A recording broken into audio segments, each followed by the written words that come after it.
히브리서 9장입니다. 히브리서 9장 22절에서 24절까지 우리 같이 읽습니다.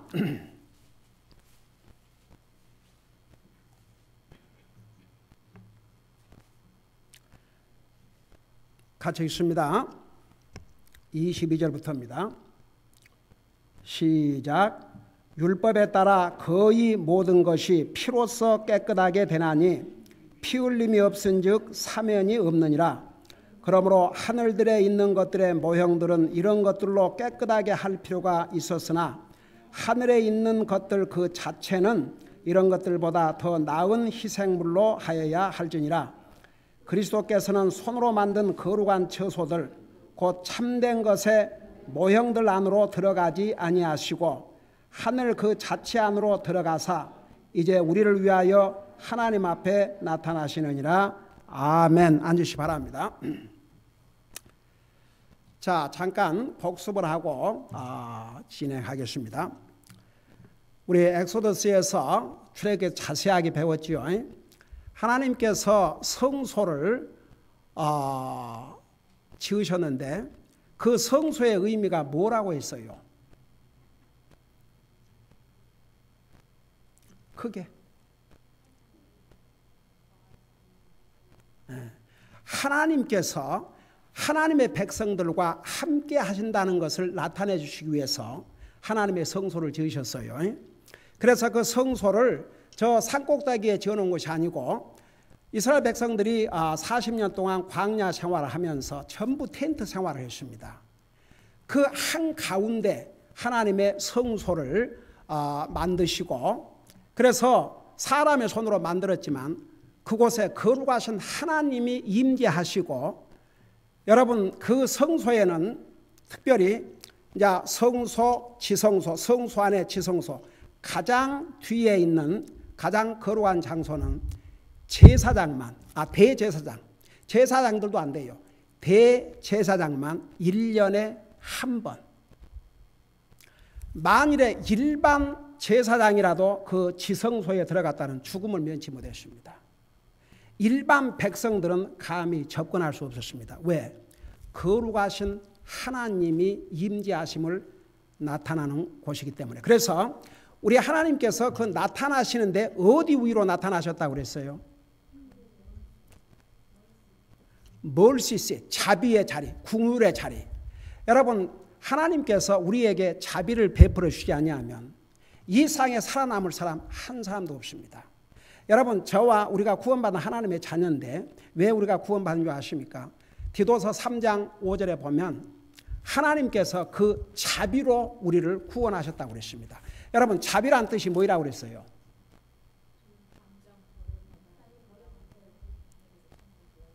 끝까지 얘기를 해요. 끝까지.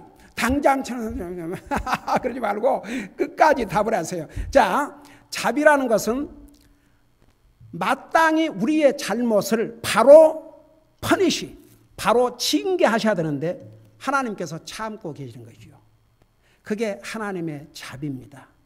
우리가 살고 있는 이유가 하나님의 자비 때문에 삽니다. 그래서 우리가 매일 삶 속에서 두 가지, 하나님의 은혜, 하나님의 자비. 하나님의 은혜는 받을 자격이 없는 우리를 위해서 우리의 필요한 것을 공급해 주는 것이 하나님의 은혜예요. 자비는 마땅히 벌을 받아야 될 우리를 벌하지 아니하시고 참고 기다려 주신 게 하나님의 자비예요. 그래서 이제 하나님께서 구약시대 때 보세요. 그 자비의 자리 위로 임재를 하셨습니다. 감히 거룩하신 하나님을 향해서 consuming fire, 소멸하는 불이라고 그랬습니다. 여러분 우리 출애굽기에서 배웠죠. 하나님께서 천둥과 큰 음소로 나타나니까 이스라엘 백성들이 얼마나 두려워했습니까? 그러니까 모세에게 뭐라 했어요? 우리에게 하나님께서 직접 말씀하게 하지 마시고 모세에게 말씀하시고 모세가 우리에게 말씀하게 하옵소서. 여러분 전도하면서 하나님 보여주면 믿겠다. 저는 그런 얘기를 많이 들었습니다. 거룩하신 하나님, 흠이 없으신 하나님, consuming fire, 소멸하신 하나님을, 여러분 보세요. 해를 정면으로 볼 수 없습니다. 보면 장님됩니다. 그 빛나는 영광의 하나님을 죄인 인생이 보고 살 것 같습니까? 여러분, 사울은 바울 사도 되기 전에 그는 분명히 알지 못해서 그랬다고 그랬습니다. 그는 철두철미하게 구약의 율법을 지키고 하나님을 잘 믿는다고 생각했습니다. 근데 자기는 구약 성경에 하나님을 믿는데 느닷없이 예수님이 자기가 하나님이라고 하나님 아들이라고 그러니까 거기에 붕괴한 거죠. 모르니까. 그래서 예수님을 믿는 사람들을 이건 하나님을 모독한 자들이라고 그렇게 생각하고 잡아 죽이려고 했던 거죠. 여러분, 사울이 알고 그런 게 아닙니다. 나중에 몰랐습니다. 근데 결국은 스데반이 최초의 순교자가 되지 않습니까? 그 스데반을 돌로 쳐 죽이는 것을 뒤에서 하는 사람이 누군지 아십니까? 사울이었어요. 근데 스데반이 순교를 당하면서 어떤 모습으로 죽었습니까? 신음을 했습니까? 악을 썼습니까? 살려달라고 부르짖었습니까? 여러분 보세요. 돌로 쳐 죽였다고 그랬거든요. 사람들이 둘러서가지고 돌을 던지니까 머리가 깨지고 코가 찢어지고 눈이 찢어지고 살점이 찢어지고 언제까지 돌질을 했느냐? 죽을 때까지. 한번 생각해 보세요. 근데 그의 얼굴이 천사와 같다고 그랬습니다. 그러면서 예수님이 십자가에 돌아가실 때 하셨던 기도와 같은 내용을 기도했습니다. 하나님이여, 저들의 죄를 용서해 주시옵소서. 저들이 알지 못해서. 여러분 한번 생각해 봐요. 그 사도 바울이 그 모습을 보면서 그래서 많은 성경학자들이 이미 사울은 이 스데반의 이 순교의 모습을 보면서 He was under the conviction. 나는 율법 아래서 흠이 없고 하나님을 잘 믿는다고 생각하는데 나는 내가 과연 저렇게 죽을 수가 있겠는가? 내가 믿는 하나님을 위해서 저렇게 돌에 맞아 죽으면서도 하나님이여, 저들이 알지 못해서 그러니 용서해 주시오. 그 기도를 내가 할 수 있겠는가? 여러분, 얼마나 그 마음이 무거웠겠습니까? 근데도 예루살렘도 아니고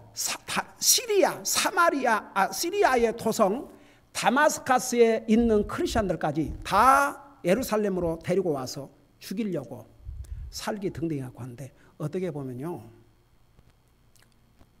그 스데반의 모습을 보고 자기에게 분이 났는지도 몰라요. 사실은. 그러고 가는데 갑자기 하늘로부터 빛이 임했어요.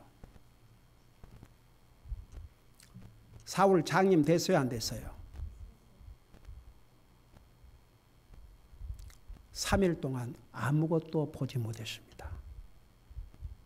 나중에 하나님께서 아나니아 제자를 보내서 바울에게 기도를 했습니다. 그러니까 그 눈에서 비늘이 벗겨져 나왔다 그랬어요. 그래서 여러분, 그 사도 바울이 내 몸속에 가시, thorn in the flesh, 내 몸에 가시가 있어서, 여러분 보세요. 여러분, 우리 몸에 가시가 한번 박혀봐요. 얼마나 고통스럽겠습니까? 그거 진짜 힘들어요. 그런데 자기 몸에 가시가 있어서 너무너무 고통스러우니까 하나님 앞에 3번을 기도했는데 하나님께서 뭐라고 답을 주셨냐 그러면, 내게 주신 내 은혜가 족하도다. 그래서 평생을 사도 바울은, 그래서 많은 성경학자들이 그 몸의 가시가 바로 그때 주님의 그 빛을 받아서 이 눈이 이렇게 데미가 생겨갖고 그 고통이지 아니었는가. 그러니까 평생을 그 순간을 기억한 거죠. 감히 죄 많은 인생이 하나님 보여주면 믿겠다. 보여주면 그 자리에서 불타버립니다. 네. 그러니까 하나님을 모르면 그런 그 말을 함부로 하는데, 여러분 보세요. 왜 우리 하나님 앞에 더욱 감사한 것은 하나님께서 우리에게 말씀을 주셔서 이 말씀을 통해서 하나님을 보고, 이 말씀을 통해서 하나님을 알고, 이 말씀을 통해서 우리 인생이 어떻게 구원을 받고, 이 하나님 말씀에 다 있어요. 이렇게 하나님을 우리에게 보여주신 거 우리 감사해야 됩니다. 네. 그래서 여러분, 우리 이제 예수님께서 이 땅에 오시기 전에 구약 시대 때의 이 성소를 통해서 이게 하나의 그림자였습니다. 그림자. 그래서 우리 지난번에 배웠죠. 그 구약 시대의 성소는 진짜의 그림자. 근데 그림자라는 것은 실제 있어야 그림자가 생기는 것이지, 진짜 그 실체가 없으면 그림자도 없습니다. 그림자지만 실체가 있습니다. 그래서 구약시대 때에 헌물을 드리는 거, 성막을 지은 거, 짐승의 피를 이렇게 뿌리는 거, 이 모든 것은 하나의 그림자였습니다. 모형이었습니다. 누구를 모형했느냐? 예수 그리스도를 모형해 주셨습니다. 그래서 이제 우리 예수님께서 구약시대 때는 우리 주님이 사람의 손으로 지은 성막 안으로 오셨지만, 우리 예수님은 자기 자신의 몸을 통해서, 그래서 성경에서 자신의 몸을 더 크고 완전한 성막이라고 그랬습니다.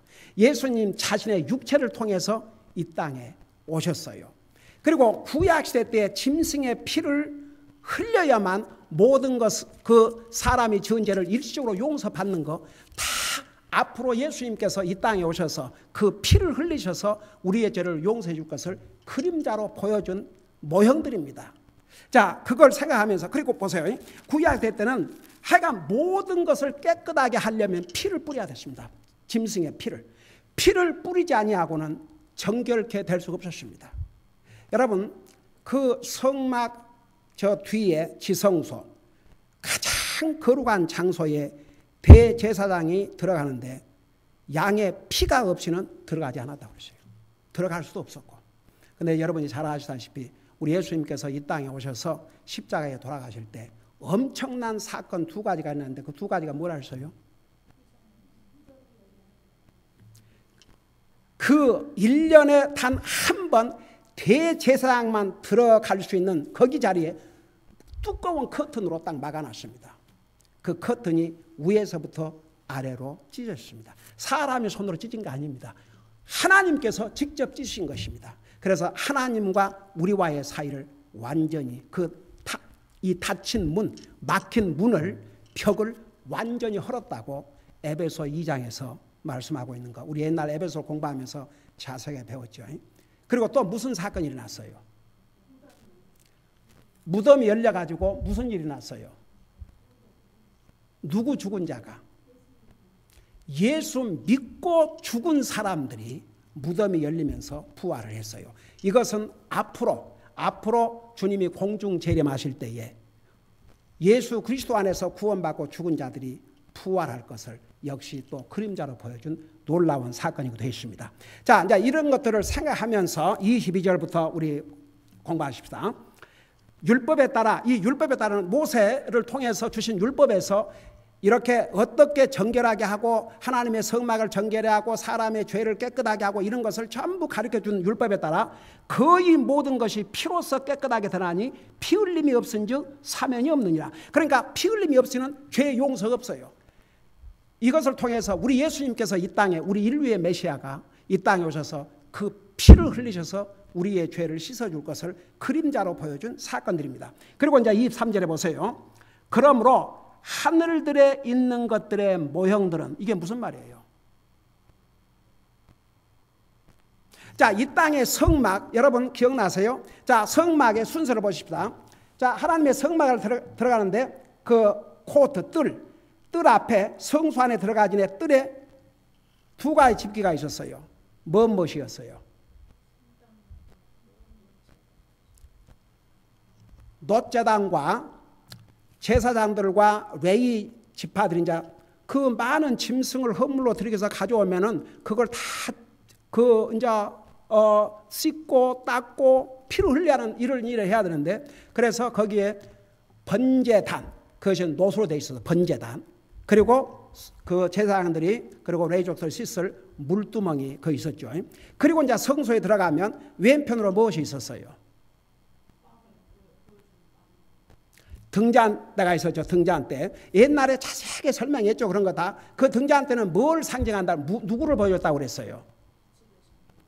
빛이 되신 예수님. 우리 예수님께서 이 땅에 오셔서 뭐라 하십니까? 나는 세상의 빛이라고 그랬습니다. 그러니까 그 성막에 있었던 모든 집기 하나하나가 다 누구를 보여주냐면 장차 오실 우리 예수님을. 그 다음에 오른편에는 뭐가 있었어요? 보여주는 빵이 있었어요. 그 빵은 역시 또 무엇을 보여주셨습니까? 그 빵을 통해서 우리 예수님은 생명의 빵이라고 그랬어요. I am the bread of life. 생명의 빵. 그걸 보여주셨어요.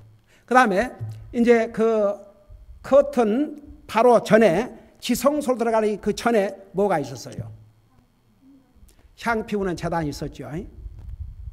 우리 빌립보서에 보면 우리 예수님을, 또 고린도후서에 보면 우리 예수님을 뭐라 그랬어요? 향기로운 냄새라고 그랬습니다. 그래서 그리스도인은 좋은 냄새를 풍기고 다녀야 됩니다. 그 좋은 냄새라는 게 향수 냄새가 아니고 우리의 마음에서부터 우리가 그리스도인으로서의 그 모습에서 다른 사람에게 좋은 냄새를 풍기고 살도록. 그래서 그런 걸 다 보여주셨어요. 그리고 그 십계명을 통해서 우리 예수님은 바로 이 십계명을 주신 분이 바로 예수님이 옵시다. 그래서 예수님을 말씀이라고 했고 말씀이 육신이 되어 이 땅에 오신 분이 바로 예수님이라고 그랬습니다. 자, 그래서 여기에 하늘들에 있는 것들의 모형이라 그 말은 사실 그 성소에 모세의 손으로 만든 그 성소에 있는 성소와 그 모든 집기들과 이런 것은 사실 예수님의 모형이었습니다. 예수님을 나타내는 모형들이었습니다. 모형들, 그림자들이었다 그 말입니다. 그런 뜻이에요. 그래서 보세요. 그러므로 하늘들에 있는 것들의 모형들은, 그러니까 이 땅의 성소와 이런 것이 하늘들에 있는 것들의 모형입니다. 모형들은 이런 것들로 깨끗하게 할 필요가 있었으나, 그러니까 보세요. 이제 여러분, 하나님의 성막 사람의 손으로 만들었지만 정확하게 하나님이 어떻게 만들라는 지시에 따라서 만들었고, 사람의 손으로 만들었고, 이 땅에 있었지만 거룩한 장소였어요, 아니었어요? 거룩한 장소였어요. 왜? 하나님이 임재하신 것이기 때문에. 그러기 때문에, 그럼에도 불구하고 땅에 있었기 때문에 전부 피로 깨끗하게 했어야 됐습니다. 자, 그러면 우리 그리스도와 땅에 있는 모형이 어떻게 다른가 보세요. 그래서 하늘들에 있는 것들의 모형들은 이런 것들로 깨끗게 할 필요가 있었으나, 이런 것들은 이제 피로, 하늘에 있는 것들 그 자체는, 여러분, 하늘에 있는 것들 그 자체는 하늘의 성소인데, 하늘의 성소는 바로 뭘 의미하는 거예요?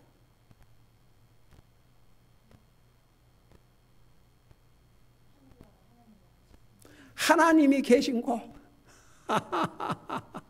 자, 우리 요한계시록 1장에 보면 우리 예수님은, 자, 보세요. 삼위일체 하나님, 아버지도 하나님, 아들로서의 하나님, 성령님으로서 하나님인데, 하나님 아버지 어디에 계셔요? 자, 하늘나라 계세요. 셋째 하늘나라. 어느 쪽에 계셔요? 주여, 성경을 잘 좀 그렇게 가르쳐놔도 예수님이 하나님 아버지 우편에 앉아 계시니까 하나님은 어디 앉아 계셔야 되겠어요? 왼편에 앉아 계시지요.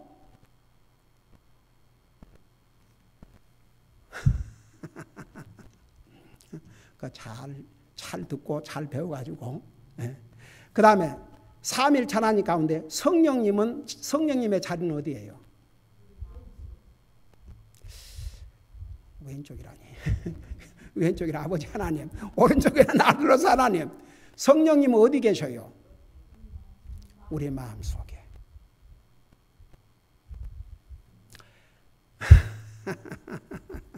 요한복음에 보면 우리 예수님께서 이제 제자들에게 한번 생각해 봐요.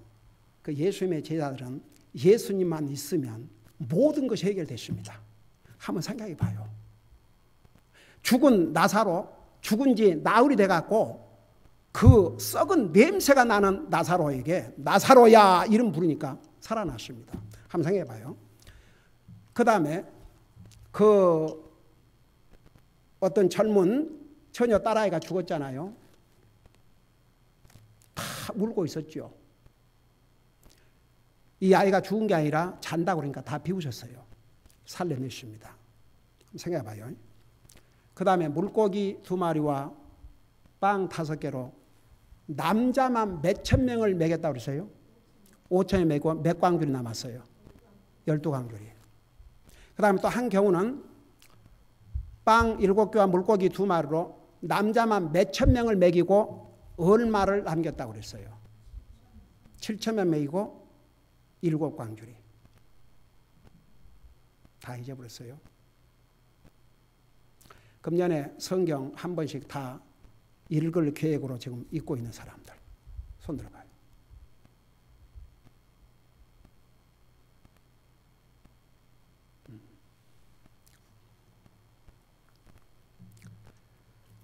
여러분 이제 성경 읽으면서 잘 배운 것을 생각하면서 읽어보세요. 한번 생각해봐. 예수님의 제자들 입장에서 그 다음에 예수님께서 무리로 걸어가셨어요. 그 다음에 예수님이 그 배를 타고 이제 가시는데 예수님이 얼마나 피곤하셨는지. 여러분 예수님 우리와 똑같은 육신을 가지고 계셨습니다. 너무너무 피곤하셔가지고 그 배 밑층에서 주무시고 계시는데 풍랑이 일어나가지고 배가 흔들려서 죽게 됐어요. 그러니까 예수님의 제자들 보세요. 예수님을 깨우면서 뭐라 했어요? 주여 우리가 죽게 됐는데, 쉽게 말하면 예수님 잠만 주무십니까? 그래서 예수님이 뭐라 했어요? 우선은 풍랑을 책망을 했죠. 잠잠하라. 그리고 나서 너희는 어찌하여 이렇게 믿음이 없느냐 그랬어요. 그러니까 예수님만 옆에 계시면 불가능이 없었습니다. 그런 예수님이 어느 날 이제는 내가 간다 그랬어요. 내가 항상 너희와 함께 이 땅에서 같이 있지 않는다. 내가 구속사를 마치면 이제 떠난다. 그러니까 제자들이 슬퍼했어요. 큰일 났구나. 예수님과 우리와 함께 계시면 모든 문제가 해결되는데 예수님이 하나 가셔버리면 이제 우리는 큰일이다. 그러니까 예수님이 위로를 하면서 내가 가지만 나 대신 누구를 보내신다고 그랬어요? 성령님을 보내셔서 그 성령님을 가리켜서 헬퍼, 그 다음에 컴포터, 우리가 이 땅에 사는 날 동안 우리를 도우시고 우리를 위로하실 하나님으로 성령님이 오셔서 우리와 함께 사실 것을 약속하셨어요. 그래서 예수님께서 하늘나라 가시 40일, 그러니까 오순절날, 우리 오순절을 절기에 대해서 자세히 배웠지요. 그래서 예수님께서 부활하셔서 40일 동안 계시고 하늘나라 가신 다음 열흘 후에 약속의 성령님께서 이 땅에 오셨어요. 그래서 그 성령님께서 우리 마음속에 오셔서 사는 거예요. 그러니까 보세요. 아버지로서의 하나님은 왼편에, 아들로서의 하나님은 오른편에, 성령으로서 하나님은 나와 여러분 속에. 그래서 고린도전서 6장 19절에 뭐라 하십니까? 우리는 하나님의 성령님이 사시는 거룩한 집이라고 그랬습니다. 한번 생각해 보세요. 저 미국의 백악관이 왜 그렇게 유명해요? 대통령이 살고 있는 집이니까. 근데 대통령과 비교할 수 없는 전지전능하신 성령님의 하나님이 나와 여러분 마음속에 와서 사셔요.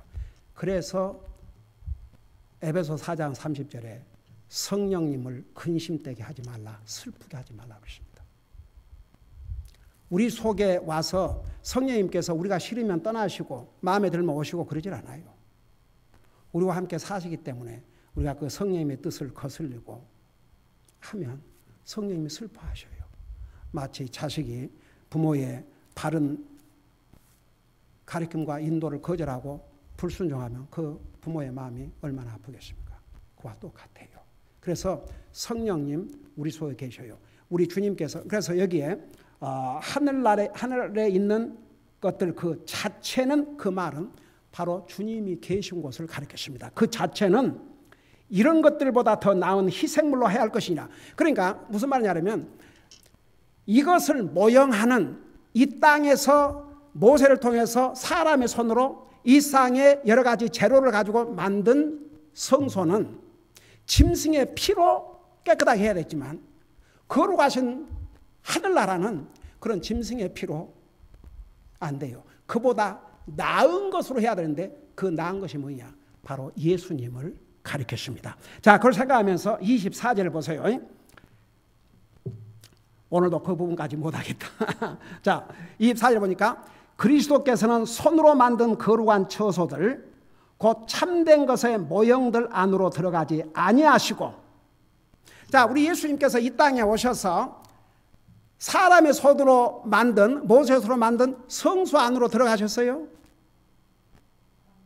아니에요. 구약세 때에 제사장들 성소에 들어가서 일하고 대제사장은 지성소 안에 그것도 1년에 한 번.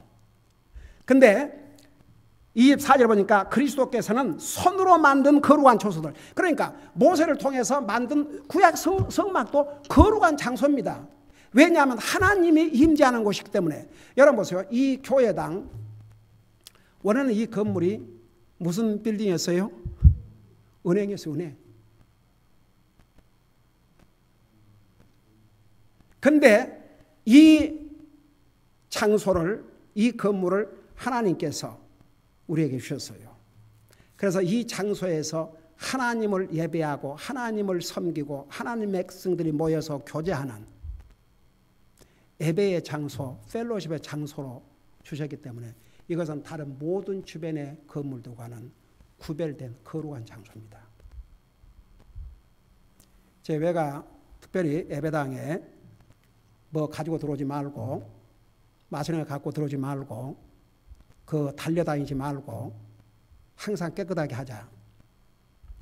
하나님을 예배하는 장소를 리스펙트하자는 거죠.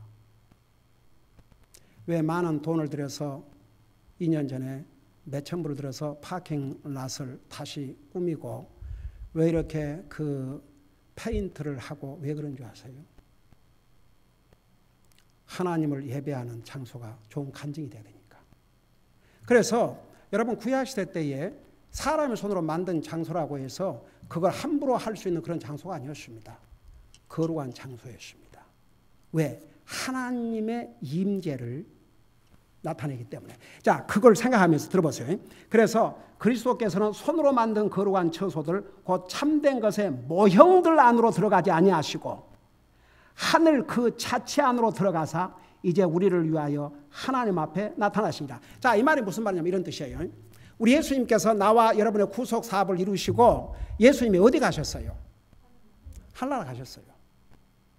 그래서 하나님 우편에 앉아, 그게 지금 현재 주님의 위치올시다. 거기서 주님이 하시는 일이 뭐예요? 특별히 나와 여러분을 위해서 하시는 일이 뭐예요? 중보를 하고 계셔요. 중보를. 하나님과 우리 사이를 여전히 중보하고 계셔요. 자, 요한일서 2장 3절에서인가? 잘 들어보세요. 하나님과 이제 우리 사이를 어떻게 중재하시냐 그러면 변호사를 써요. 변호사. advocate. 우리가 구원받고 하나님의 자녀였지만 잘못해야 안 해요. 우리가 잘못하면 제일 먼저 우리를 누가 고소를 해요? 사탄이 고소를 합니다. 여러분 잠깐 요한계시록 12장을 펴보세요. 지금 사탄이 하는 일을 여러분 눈으로 직접 봐요.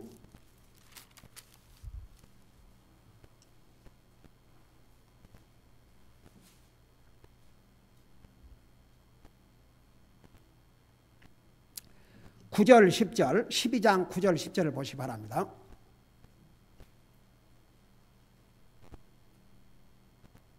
자, 9절 10절에 이런 말씀이 있죠. 여러분 한번 읽어 같이 우리 보면서 들으세요. 9절 10절에 그 큰 용, 즉 저 옛뱀, 곧 마귀라도 하고 사탄이라고도 하며 온 세상을 속이는 자가 내쫓기더라. 그가 땅으로 내쫓기니 그의 천사들도 그와 함께 내쫓기니라. 그리고 10절을 보세요. 또 내가 들으니 하늘에 큰 음성이 있어 이르되 이제 구원과 힘과 우리 하나님의 왕국과 그분의 그리스도의 권능이 임하였도다. 그래놓고 그 마지막 절을 마지막 분이 같이 우리 읽으십시다. 시작. 우리 형제들을 고소하는 자, 우리 하나님 앞에서 밤낮으로 그들을 고소하는 자가 쫓겨나도다. 자, 이 마귀가 하는 일이 지금 뭐예요? 믿는 자들을 고소하는 거예요.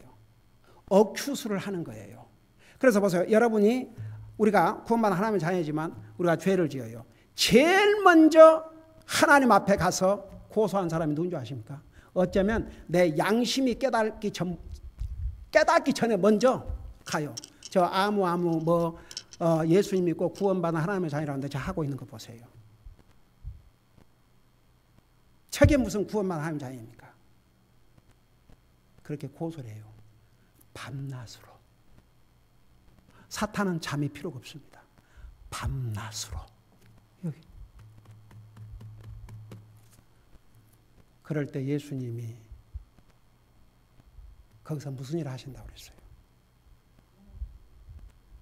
우리를 변호해 주셔요. 그래서 아버지, 그래서 저 영혼을 위해서 제가 대신 피를 흘리고 내 생명을 주셨지 않습니까? 참 어메이징. 여러분, 그래서 주님을 알면 알수록 사랑하지 아니할 수 없습니다. 주님을 알면 알수록 감사하지 아니할 수가 없습니다. 그 주님을 진짜 깊이 알아보세요. 어떻게 그 주님을 배신합니까? 할 수 없어요. 왜? 우리 보세요. 다시 히브리서 고검하고 맞추십시다. 히브리서 9장 지난주에 배웠죠. 14절에 히브리서 9장 14절 보세요. 거기에 하물며 영원하신 성령을 통해 자신을 점없이 하나님께 드린 그리스도의 피가 죽은 행위로부터 너희 양심을 얼마나 더 많이 깨끗하게 하여 살아계신 하나님을 섬기게 하겠느냐. 그러니까 보세요. 그리스도의 피가 우리 양심을 깨끗게 했어요. 깨끗해진 양심은 하나님을 섬기지 않을 수가 없습니다. 자, 이해가 되시죠? 그래서 우리 예수님은 그 24절 하고 마십시다. 거기 보니까 그리스도께서는 손으로 만든 거룩한 초소를 곧 참된 것의 모양 안으로 들어가지 아니하시고 우리 인생을 구속하시고 모세가 지은 그런 성막 안에 지성소로 들어간 게 아니고 하늘 그 자체 안으로 들어가서 이제 우리를 위하여 하나님 앞에 나타나신다. 그 말은 보세요.